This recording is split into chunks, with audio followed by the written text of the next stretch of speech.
Okay. Alright guys, first thing I want to do is review some exponent rules with you. Okay. First of all, let's do multiplying. If I have a to the m power and I take that times a to the n power. Okay. So in other words, if I had like x to the second times x to the fifth. X to the second times x to the fifth would equal X to the 10th. Nope. X to the 7th. X to the 7th. So you don't if you're multiplying, you just add them together? When you multiply, you add the exponents together. So a to the m plus n. Okay? When you're multiplying, you add exponents together. Okay? To go back to my example, if you think about it, x to the second means x times x. X to the fifth means x times x times x times x times x. And then if you think about it, if you're multiplying all those together, how many x's are you multiplying together? 7 of them, because you had 2 and then 5, so altogether you got x to the 7th. Makes Okay? sense. When you're multiplying, you add exponents. Okay? If you're raising a power to another power, so like let's say you had x to the second raised to the fifth. That's where you multiply the exponents together, okay? So that would be a to the m times n there. I like it. Okay? So I've done multiplying, raising powers to powers, dividing. So if I had a to the m divided by a to the n, so like if I had x to the 10th divided by x to the 7th. X to the 10th divided by x to the 7th. You subtract them, be x to the 3rd. Okay? So it'll be a to the m minus n. When you multiply, you add. When you divide, you subtract. When you raise a power to a power, you multiply the powers together. Okay? Everybody got those three? I'll keep going here. Let's see. When you have a negative power, so if you have a to the negative n power, your answer ends up being a fraction. So like if you had 5 to the negative 2 power, if you had 5 to the negative 2 power, what you do is you make that 1 over 5 to the positive 2 power. So 1/25th would be your answer. If you have a negative power, move it down to the bottom side of the fraction.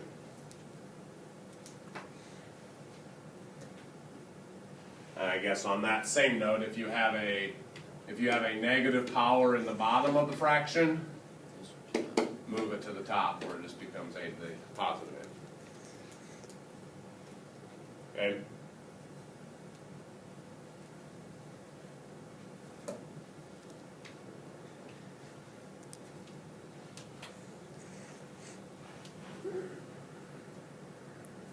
Alright, let's see.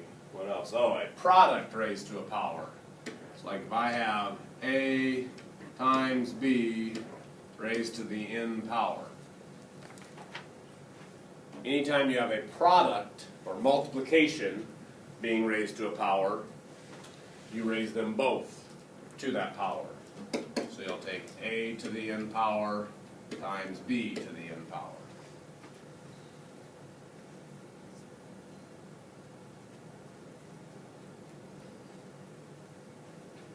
Good stuff here. Oh. Same thing if you have a quotient or a fraction. If you have a over b raised to the n power, you again just raise them both to that power. So you get a to the n over b to the n.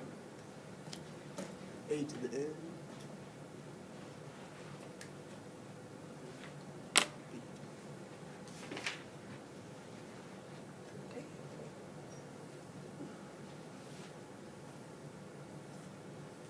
That one, that one, that one. Should I stop it? No. Keep rolling. Something good might happen. Oh, one more.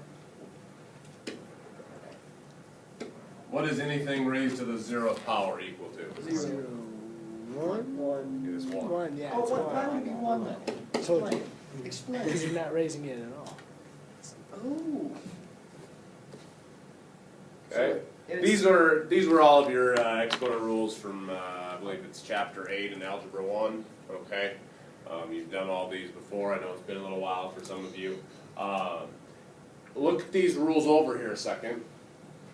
Okay, and let's maybe ask why on some of them, because memorizing them, there's a lot to memorize.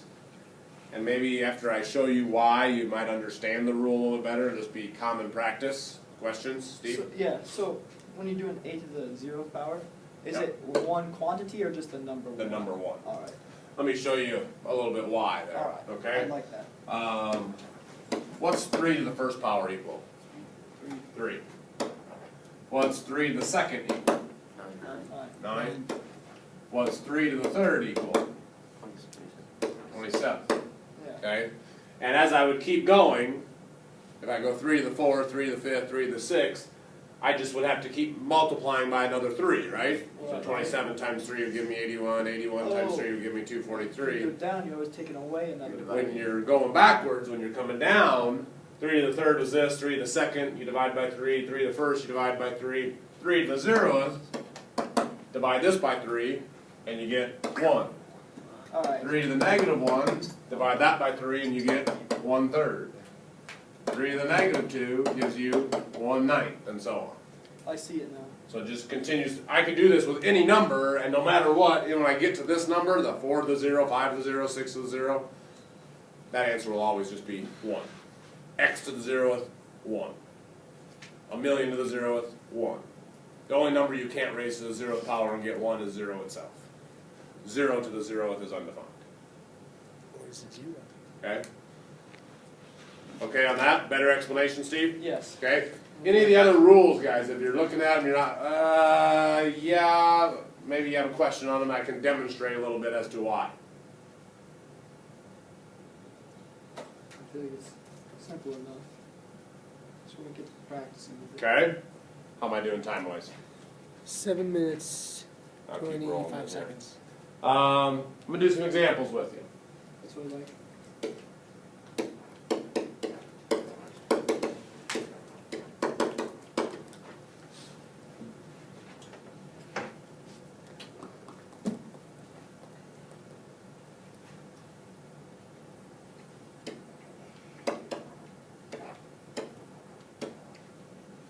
So I'm going to have w to the negative 2 divided by w to the 6th.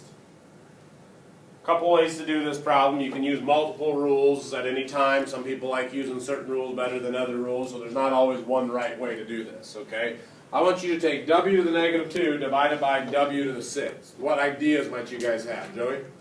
Well, 6 minus 2 is 4. We have 4. You don't take the if you look at your rule, you don't take the bottom one minus the top one. You take the top one minus the bottom one. So you want to subtract, is what you're saying? Yeah. So if you want to subtract, you're going to do w to the negative 2 subtract 6. You got to do negative 2 subtract 6. You got to take the top one minus the bottom one if you're going to do the subtraction way. Alright.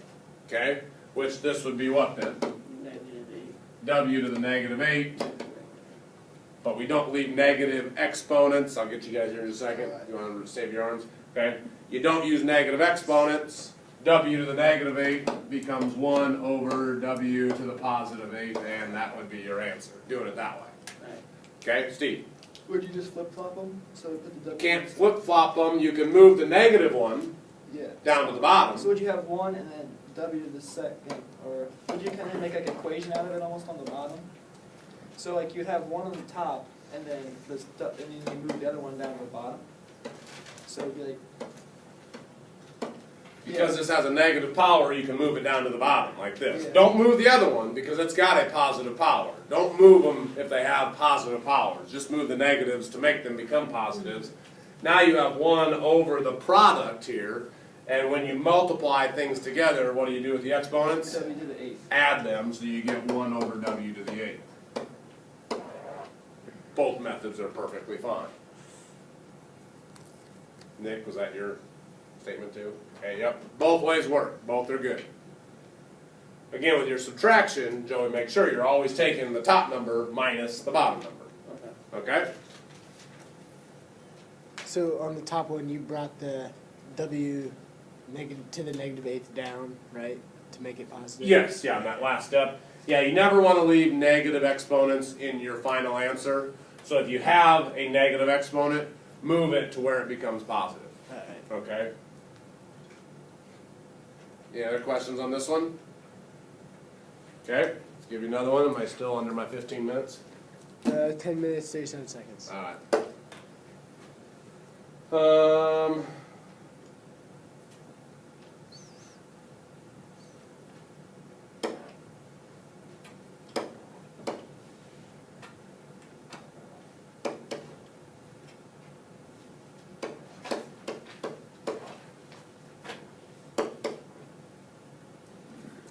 Combine a lot of rules in this one here. So I'm going to have the product of 5 s to the negative 2 t to the fourth, and that whole thing is being raised to the negative 3 power.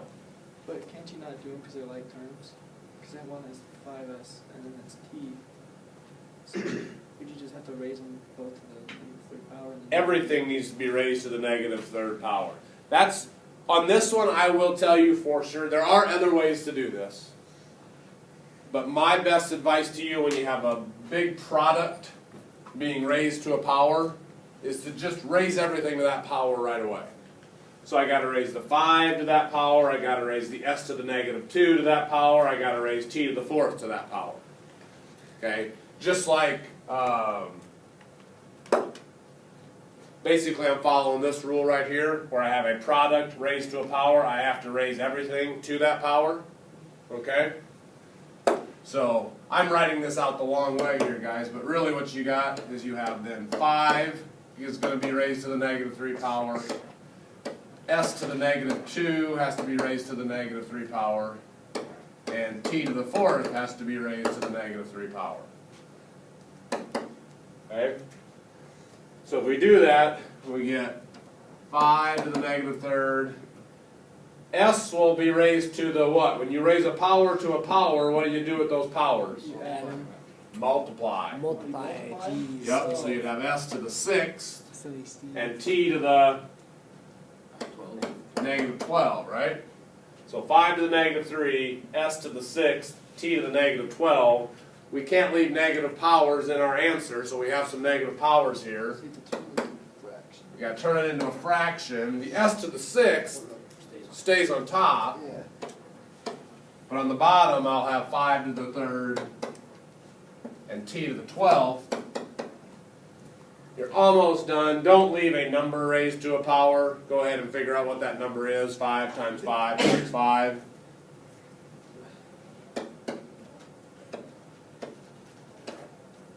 $125 T to the 12th.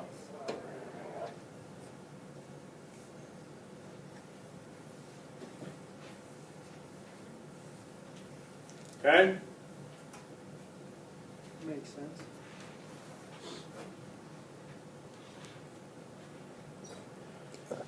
Now what am I at?